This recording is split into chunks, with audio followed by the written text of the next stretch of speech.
Bonjour et bienvenue chez moi. Ici on parle d'astrologie, de mythologie, de karma et bien d'autres choses encore. Ce podcast s'appelle Des jours et des lunes et il est pour vous.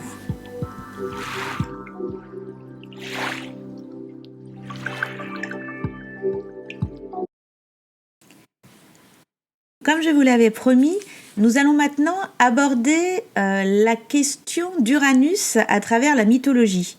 Parce qu'évidemment, cela n'aura échappé à personne que les noms utilisés en astrologie sont des noms de divinités romaines. Donc on est dans quelque chose de complètement mythologique, sachant que cette mythologie romaine vient elle-même de la mythologie grecque.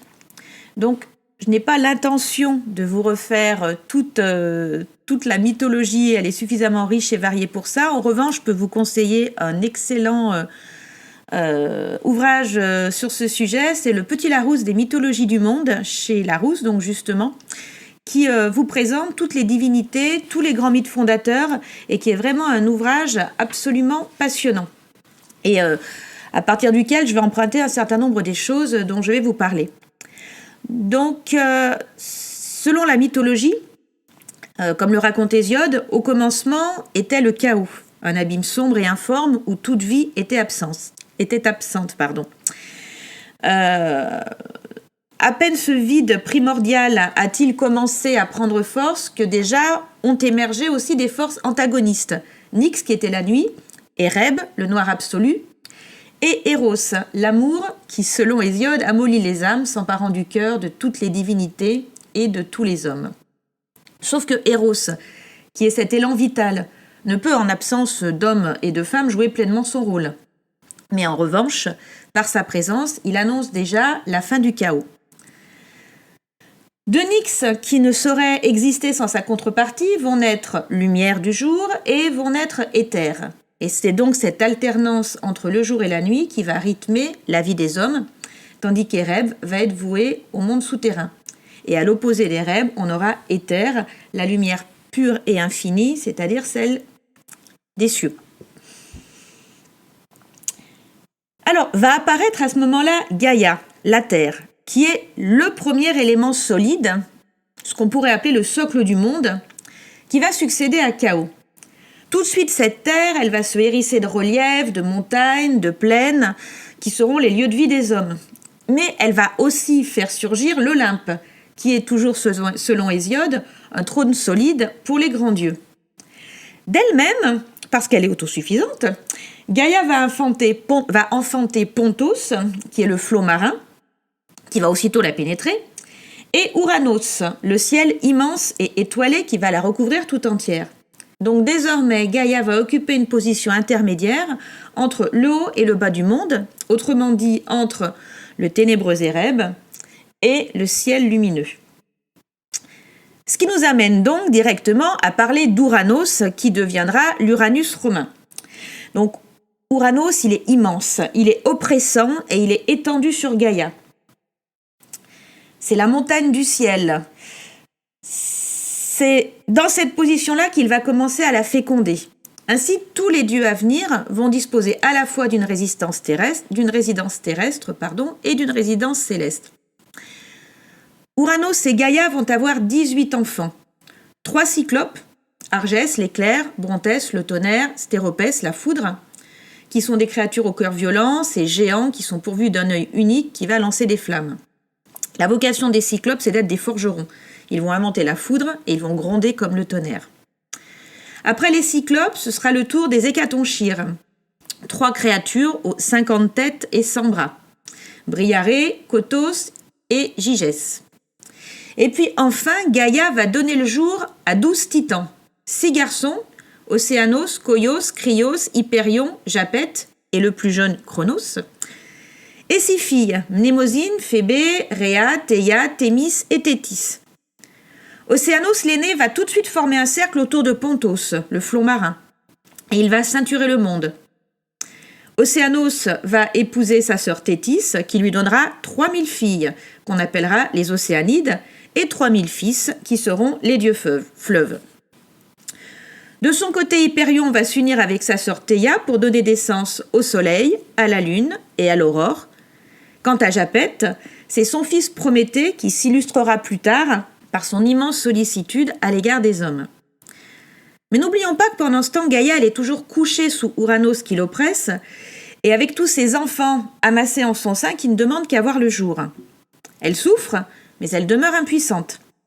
Parce que malgré leur force surhumaine, les titans restent tapis dans les entrailles de la terre. C'est alors que Gaïa, qui est la source de tout bien, va concevoir un plan aussi diabolique qu'efficace. Elle va susciter elle-même le métal et elle va forger une serpe qu'elle confiera à son plus jeune fils Cronos avec pour mission de la débarrasser de son fils et époux, leur père, Ouranos. Cronos va guetter le moment où Ouranos vient une nouvelle fois pénétrer sa mère et d'un coup tranchant, il va couper les parties génitales de son père. C'est la libération de l'univers. Sous l'effet de la surprise et de la douleur, Ouranos va se retirer violemment et il va dégager pour la première fois le corps de Gaïa. L'espace qui va être ainsi créé ne se refermera pas et le ciel demeurera à bonne distance au-dessus de la terre, qu'il ne fécondera plus qu'à l'occasion des pluies printanières. D'un geste, Cronos va jeter dans l'océan le membre viril de son père et du sperme qui s'en écoule, mêlé à l'écume de la mer, va naître aussitôt la plus merveilleuse des créatures qui va s'élancer sur les flots portés par les vagues, c'est Aphrodite, qui va naviguer jusqu'au rivage de Chypre où elle abordera, tandis qu'elle avancera de son pas léger et que des fleurs naîtront sous ses pas. Des gouttes de la blessure d'Ouranos vont s'écouler dans la terre, et de ce sang vont naître les 3 Érinies à la chevelure de serpent, les déesses impitoyables dont la tâche consistera désormais à venger les offenses en poursuivant les coupables de leurs hurlements sinistres. À la suite des Érinies viendra ensuite la race terrible des géants, armés de lances longues et aiguisées qui sortira à son tour de terre. Et là, Ouranos annoncera à ses fils, les titans, que sa vengeance sera terrible. Voilà pour l'aspect purement mythologique. Et j'imagine qu'à ce moment précis, vous vous demandez en quoi cet Ouranos meurtrier, bestial, enfin tout ce que l'on veut, peut avoir à voir avec notre Uranus, qui est vécu comme le grand libérateur. Alors, ce qu'il faut comprendre finalement, c'est que comme dans la mythologie grecque, Ouranos, autrement dit le ciel, c'est le Dieu Père, c'est celui qui va engendrer l'univers dans son entier, c'est le premier Dieu et c'est celui qui préexiste à la création de tout. Autrement dit, il représente en tant que tel l'idée de la conception intellectuelle des choses, l'idée primordiale qui va précéder toute action. Et ça, c'est capital pour comprendre Uranus. En fait, on peut voir Uranus comme une toute-puissance, c'est la toute-puissance de l'esprit créateur. Donc, si on ramène ça à nos vies terrestres, Uranus, c'est la faculté de représentation des choses, c'est notre capacité à les concevoir, à imaginer le monde sur un plan intellectuel et mental. N'oublions pas que Uranus, qui maîtrise le Verseau, est un signe d'air, donc un signe qui est étroitement lié au mental. En fait, Uranus, c'est la capacité à se représenter mentalement une situation qui n'existe pas encore et à créer un monde. D'une certaine manière, on peut dire que Uranus, c'est la pensée créatrice. Autrement dit, l'idéal. En esprit, tout est parfait et tout à fait conforme à nos aspirations. Mais qu'en est-il dans la réalité des faits ? C'est-à-dire que cet idéal que nous avons en tête, il est particulièrement moteur puisqu'il va nous pousser vers la phase de réalisation. Mais il peut aussi nous inciter à détruire perpétuellement nos créations parce qu'on les juge imparfaites et qu'on cherche toujours à faire mieux. Et c'est ça qu'un influx uranien peut faire émerger en nous. C'est-à-dire que ça peut faire apparaître quelque chose de complètement incongru, de l'ordre de la pulsion, quelque chose qui nous échappe, qui peut être monstrueux, qu'on peut chercher à dissimuler, à enfouir, à refouler. Mais au fond de nous, il y a un désir de nous libérer, notamment nos entraves familiales, professionnelles ou personnelles. On a une aspiration à être nous-mêmes en dépit de tout et de tous, à exprimer le fond de notre pensée sans phare ni après. Et ça, c'est complètement Uranus. Sauf que quand on prête attention à ses sentiments, on a tendance à se juger extrêmement sévèrement Et quand on écoute ces impulsions uraniennes, à se dire qu'on est égoïste, qu'on est ingrat, qu'on est insensible, mais parce que ça, c'est ce que les autres vont nous renvoyer de nous. En fait, on va être vus comme les monstrueux enfants d'Uranus. Et en fait, tout comme lui, on va tenter dans la majorité des cas de s'en débarrasser en essayant de ne pas les voir, de ne pas les entendre et en essayant de les refouler. C'est ce qu'il y a dans l'ombre du Verseau.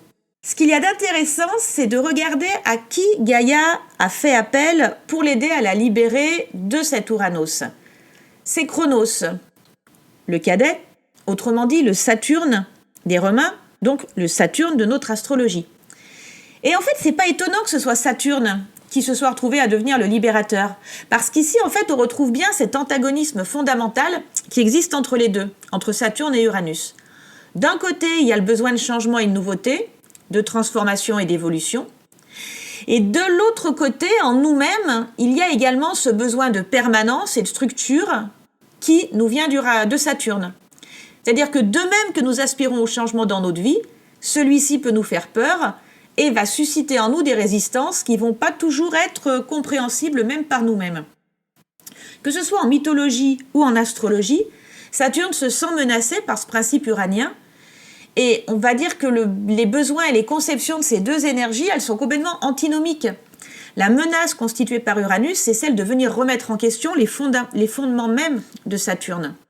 D'ailleurs, si vous regardez la roue astrologique, Saturne, maîtrisant le Capricorne, précède Uranus, qui va maîtriser le Verseau. Mais on ne doit quand même pas oublier également que Saturne est l'ancien maître du Verseau, avant la découverte d'Uranus à la fin du XVIIIe siècle.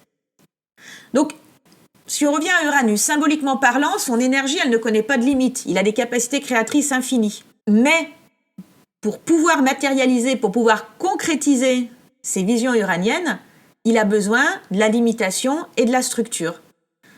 Donc, on retrouve effectivement ces deux divinités qui président au Verseau, à savoir Saturne et Uranus. Donc, évidemment, dans un premier temps, le Saturne nous paraît entraver grandement notre expression, voire nous mutiler, nous amputer. Mais en pensée comme en théorie, nos rêves, nos aspirations et nos projets sont parfaits en tout point. Notre imaginaire, il est sans limite, il se projette parfaitement.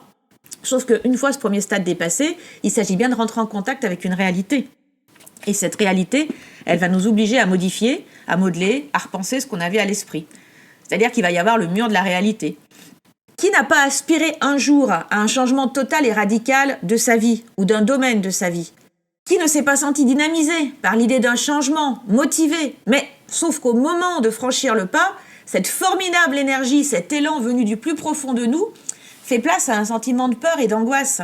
Parce qu'il s'agit d'abandonner le connu, de perdre nos repères sécurisants, de faire des efforts, de s'adapter, de quitter un système connu pour aller vers quelque chose de nouveau et d'incertain. C'est le côté incontrôlable, pulsionnel et imprévisible d'Uranus qui met Chronos sur la défensive et qui va l'amener à entreprendre son action radicale et définitive. De la même manière, nous, dans certains cas, on peut se saborder nous-mêmes dans nos tentatives de changement et d'évolution. Et notre saboteur intérieur, il va intervenir pour faire en sorte d'avorter nos tentatives. C'est nos peurs et nos appréhensions face à l'inconnu et à la nouveauté qui vont nous bloquer. Ce sont nos craintes et notre besoin d'une permanence rassurante qui va nous pousser alors à préférer le statu quo à toute avancée. Donc en conclusion, je dirais que Uranus, comme Saturne, donc ce sont les deux maîtres du Verseau, et que malgré leur antagonisme apparent, ils sont réellement complémentaires. Et quand on comprend leur complémentarité, on a tout un potentiel qui va s'ouvrir à nous. C'est-à-dire que ça va être l'alliance de la pensée créatrice et de la mise en forme concrète et structurée. Je vous remercie pour votre attention. À bientôt.